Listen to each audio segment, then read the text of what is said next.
Hello दोस्तों, नमस्कार। स्वागत है आप सबके अपने YouTube channel history life style पर। दोस्तों, आज हम इतिहास श्रृंखला के उस कालखंड की चर्चा करेंगे जब भारत में अंग्रेज़ों ने बंगाल में अपने पैर मजबूत तरीके से जमाना शुरू कर दिया था। बंगाल के नवाबों को उनके स्थान से विस्थापित करना शुरू कर दिया था और बंगाल से ही भारत पर राज करने का स्वप्न देखना जब प्रारंभ कर दिया था, तो आज हम उस कालखंड के विशेष प्रश्नों पर चर्चा करेंगे। ये वन लाइनर प्रश्न सीधा टारगेट करेंगे वनडे एग्जाम के, चाहे जो भी वनडे एग्जाम हो उन सभी में समान रूप से। तो आज का हमारा पहला क्वेश्चन है, जनरल आउट्रम की रिपोर्ट के आधार पर कुशासन का आरोप लगाकर किस राज्य को डलहौजी ने हड़प लिया था? तो इसका राइट ऑप्शन होना चाहिए अवध को 1856 ईस्वी में।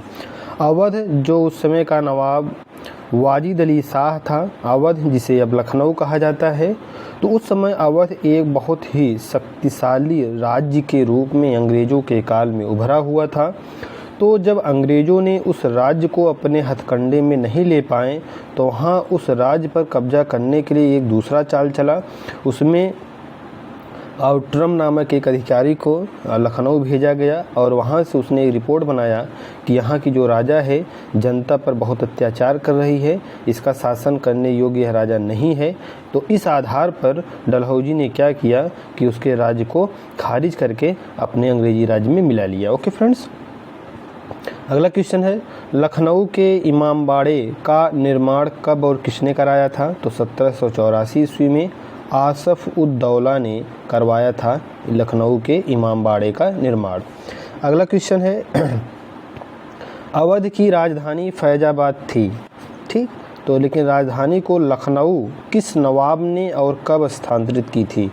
तो 1775 ईस्वी में नवाब आसफ उद दौला ने यह कार्य किया था और तब से लेकर आज तक उत्तर प्रदेश की राजधानी क्या है? लखनऊ है, जिसे नवाबों की नगरी भी कहा जाता है। अगला क्वेश्चन है, 18वीं शताब्दी में समृद्धि के कारण किस प्रांत को भारत का स्वर्ग उपाधि से अभिहित किया जाता था? तो इसका उत्तर होना चाहिए बंगाल को। बंगाल को 18वीं शताब्दी में भारत का स्वर्ग कहा जाता था।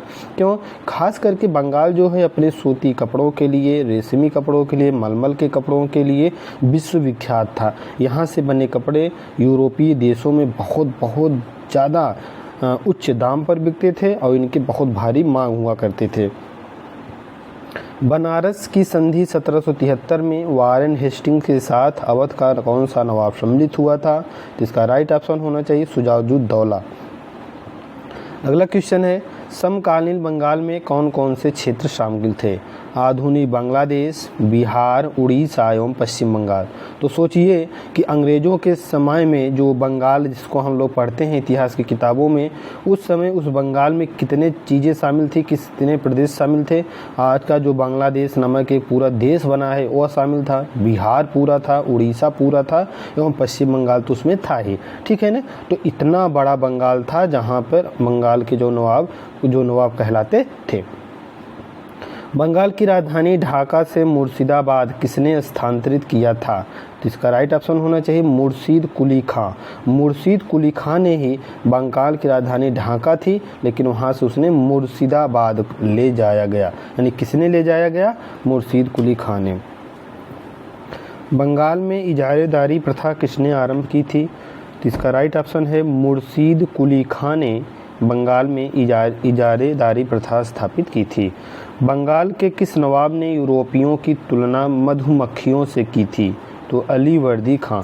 अलीवर्दी खां ने अपने पुत्र को समझाते हुए कहा था कि अंग्रेज़ जो हैं मधुमक्खी के समान हैं, यदि आप इनसे अच्छा व्यवहार करेंगे तो ये हमें मधु यानी रस प्रदान करेंगी, और यदि आप इनसे छेड़छाड़ करेंगे तो ये हमें काट काट कर परेशान कर देंगी।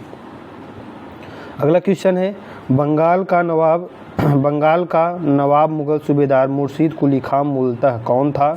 तो एक दक्षिण भारतीय ब्राह्मण था जो कि इस्लाम धर्म को अपनाकर बंगाल का नवाब बना था। इसे मुगल सम्राट मोहम्मद शाह ने वहाँ का नवाब बनाया था। किस संधि से बंगाल में द्वैध शासन लागू किया गया था? तो इसका राइट ऑप्शन होना चाहिए इलाहाबाद की संधि से। यानी कि इलाहाबाद की जो संधि हुई थी यह प्लासी की जब युद्ध हुआ था शुजाउद्दौला के शासनकाल में और अंग्रेज़ अधिकारी रॉबर्ट क्लाइव था, तो उस दौरान में शुजाउद्दौला की हार हो गई थी, तो रॉबर्ट क्लाइव ने द्वैध शासन प्रणाली की शुरुआत की थी। अगला क्वेश्चन है अलीनगर की संधि और अंग्रेज़ों ने बंगाल के किस नवाब से की थी?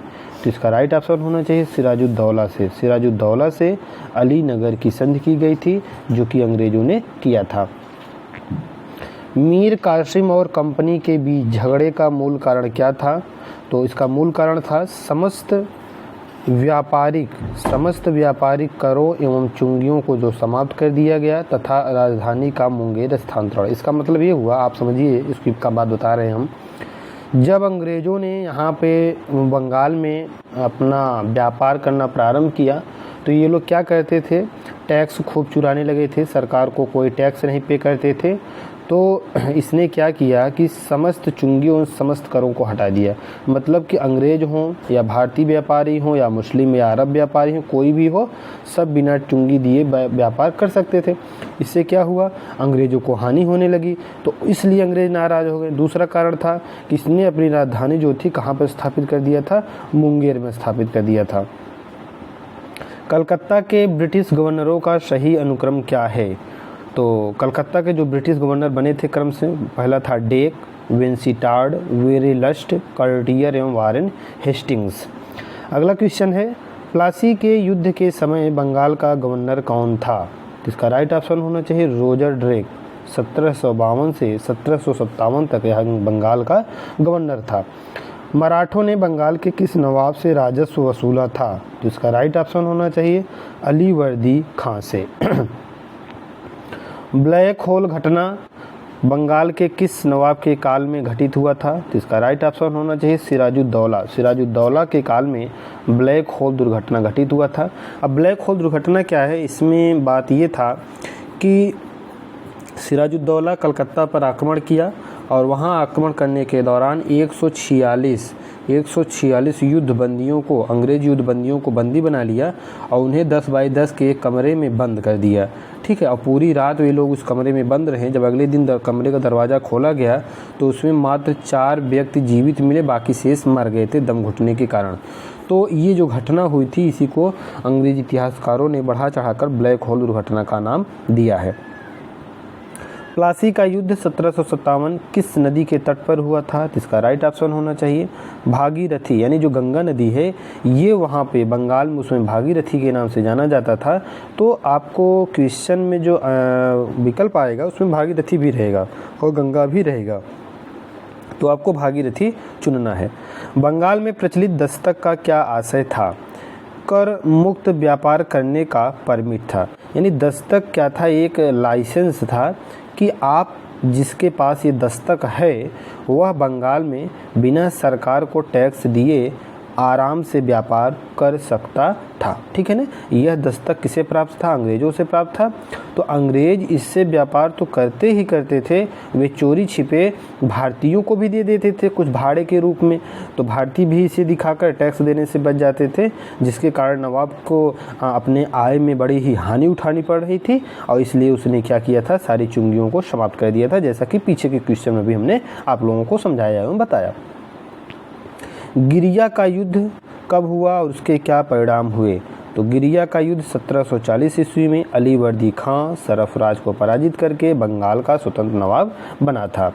अगला क्वेश्चन है किस गवर्नर के काल में बंगाल में द्वैध शासन का प्रादुर्भाव हुआ? तो इसका राइट ऑप्शन हो जाए रॉबर्ट क्लाइव। रॉबर्ट क्लाइव के शासनकाल में बंगाल में द्वैध शासन प्रचलित हुआ। प्लासी के युद्ध के बाद बंगाल का गवर्नर कौन बनाया गया? तो इसका राइट ऑप्शन है रॉबर्ट क्लाइव। रॉबर्ट क्लाइव, इसे अंग्रेजी इतिहासकारों ने बहुत विभूषियों से विभूषित किया है। इसे स्वर्ग से उतरा सेना नायक बोला है, इसे अंग्रेजी राज्य का संस्थापक बोला जाता है, इसे अंग्रेजी राज्य का पिता बोला जाता है। बहुत इसके नाम से पुकारा गया, लेकिन इसकी मृत्यु बड़ी ही दुखद हुई। जब यह रिटर्न इंग्लैंड वापस गया तो इसने आत्महत्या कर लिया था। भारत में सर्वप्रथम ब्रिटिश टकसाल कब और कहाँ स्थापित किया गया? 19 अगस्त 1757 कलकत्ता में, ठीक है ना। ब्रिटिश टकसाल क्या होता है?